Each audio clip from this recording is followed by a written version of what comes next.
અમે ફક્ત પાણી માટે કહેવા આવ્યા છીએ અને પાણી માટે 21 તારીખે અમે કહેવા આવ્યા. તલાટી સાહેબને ફોન માર્યો તો તલાટી સાહેબ બીજા ઉપર ટોરસે અને વહીવટદાર ઉપર છોડે છે અને વહીવટદાર એવું કહે છે કે તલાટી સાહેબને વાત કરો. તો અમારે જવું કઈ?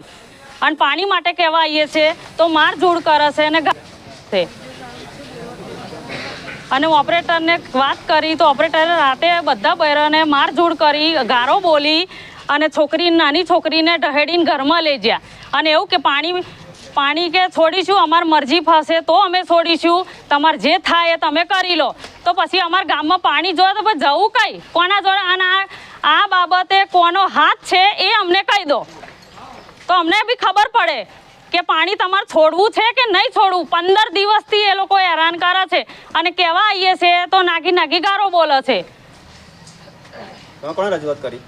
રજૂઆત અમે તલાટી સાહેબને ફોન માર્યો તો પછી સાંજે ઓપરેટરને કહેવા આવ્યા તો ઓપરેટર અમને ફરી વળ્યા અને ગારો બોલવા વર્ગ્યા અને મારઝૂડ કરી અને મને પછાડીને થાપોટ મારીને 2-3 વાર મારી, હાથ પર માર્યું, માથામાં વાગ્યું અને પાછળ વાગ્યું અને આ બેનનો બ્લાઉઝ ફાડી કાઢ્યો અને છોકરીને ઢહેડીને અંદર લઈ ગયા કે પાણી લેવું હોય ને તો કે અમારી જોડે તમે નાઇટમાં આવો. એટલે એનો મતલબ શું?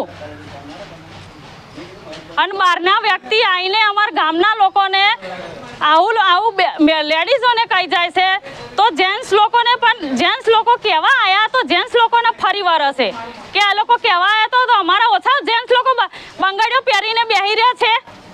તો આવી રીતના લેડીઝોને બોલે તો ભાઈ જેન્ટ્સ લોકો મારવાના જ ને.